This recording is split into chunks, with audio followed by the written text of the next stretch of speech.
Hey everyone, we are back here for another Christian talk, and in this one, I just wanted to say a quick testimony of how God delivered me from sleep paralysis. And this was actually a couple of years ago when I had struggled with this for a couple of months, I'd say. Um, and I know that's, maybe some of you out there are struggling with sleep paralysis yourselves. And, maybe you're trying to find a way, to get out of it, to be free from it. So let's look at a verse in the Bible. Joel chapter 2, verse 32, it says, "And it shall come to pass that whoever calls on the name of the Lord shall be saved. For in Mount Zion and in Jerusalem there shall be deliverance. As the Lord has said, among the remnant whom the Lord calls." So that's just one account of where God is telling us, if you call my name, you shall be saved. We also see another account of this in Paul's writing to the Romans he's writing to the Roman church, and Book of Romans chapter 10 verse 13, he says, "For whoever calls on the name of the Lord shall be saved." So we see I have to call on the name of the Lord and I shall be saved. Now that obviously has a lot of context behind it and can be used in multiple scenarios and situations. But when I was struggling with sleep paralysis, what would end up happening is I would wake up in the middle of the night. I would just suddenly wake up, and I wouldn't be able to breathe, like if something was choking me, and I'd be able to move, and I would not be able to breathe. I would be wheezing, and I can't breathe. So I would get out of bed. My parents obviously heard me, and they were freaking out. And for a minute or two, I wouldn't be able to breathe. This happened a couple of times in the middle of the night where this would happen, and it even happened during the day. I even remember back in high school, it happened during school, and I would suddenly not be able to breathe. Like something was catching me, something was holding on to me, just something. I didn't figure it out yet. I wouldn't be able to breathe, and at first I was confused, and I would tell God, God, what in the world is this? What am I dealing with? What am I battling? And then my parents obviously wanted to take me to the doctor because they thought it was some sort of disease or, just some sort of physical condition. And, they took me to the doctor, they didn't find anything wrong with me. So, because of that, because the doctor couldn't find anything wrong with me, they wanted to schedule a sleep study at the nearby children's hospital. And at first I was like, whoa, why do I have to go do this? I'm kind of freaked out and nervous. There's nothing physically wrong with me. I'm pretty sure this is spiritual, I was telling myself. And I would just be praying God, please tell me what is this? What am I fighting? What can I do about this next time this happens? And God told me, call my name and you shall be saved. And I don't know how the Bible just couldn't be any more clear about it. Whoever calls on the name of the Lord shall be saved. And so they scheduled a sleep study. This was back in 2015. And it was in January. They scheduled a sleep study, so I stayed with my sister. And it's time. So we're at the hospital. They're setting me up. I'm gonna sleep at the hospital when they have a bunch of wires and everything connected to me. I even have a photo of it. And I can probably share it here.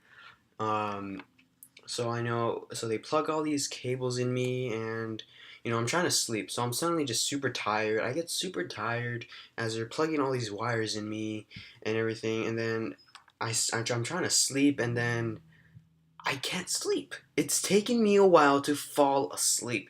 It took me an hour to fall asleep just because I had all these cables plugged into me. I just wasn't in my normal environment for sleeping, my own room. And so I eventually fall asleep. I wake up so many times in the middle of the night. And I also remember I had this one dream. I still remember until today. I woke up in a hospital. But this is a dream. And I wake up, the whole room is red. The background's red. And then there's another bed next to me. I don't remember. I don't think I saw anyone in it. And I was kind of frozen. And I was looking around where am I? It looks like I'm in a hospital. And then like there's like a door to my left, and the door is wide open, and then I see this shadow that's gonna approach in. I knew it wasn't good. I just sensed that it was not something good. So I'm trying to wake myself up, and that's what ends up and then I eventually just woke up from the dream, and I tried to fall back asleep. I eventually woke up around 3 a.m. The doctors come in and ask me how I'm doing, because a little thing, they put a little thing on my finger, and it makes it really uncomfortable that you eventually have to move the fingers. And they came in here to do that, and then they asked me, do you want to continue with this sleep study? Um, and I told them sure. And then I'm trying to fall back asleep, and I can't fall back asleep. So 30 minutes later, they come back. I call them back in, and I tell them I'm done. I can't fall back asleep. Whoop-de-doo. So they unplug me from all the wires and everything, a lot of sticky residue from all the little patches. And then I go back to my sister's apartment, and then, I sleep a little bit more there. And then I remember this one dream, or I would even, yeah, it was a dream. I was I was sleeping in my sister's apartment, and suddenly the bed started shaking, and I would be like, oh my gosh, what's happening, what's happening? And like, the bed was shaking. I couldn't move or speak, and like something was grabbing onto me. And I was like, okay, this is another demonic attack. Here they come again. And I remember saying this verse: "The Lord is my strength and my shield." And when I said that, I said it loudly with boldness and authority. The Lord is my strength and my shield. Immediately went away. Demonic attack just went away in the name of Jesus, just like that. If you call on the name of the Lord, you shall be saved. And when you say, you can't doubt yourself, because when you doubt for that little split second, you're not going to be able to call on the name of the Lord, because you're still bounded by that spirit of doubt. Like, is Jesus really going to save me? And am I going to get out of this? You got to have faith. You got to have that boldness, just like David had that boldness. He trusted God when he was going to go out to defeat the Goliath. He had that trust in God. He had that faith. God, you are going to protect me. God, you're going to help me be victorious. I'm going to trust you. He goes in, he defeats the Goliath.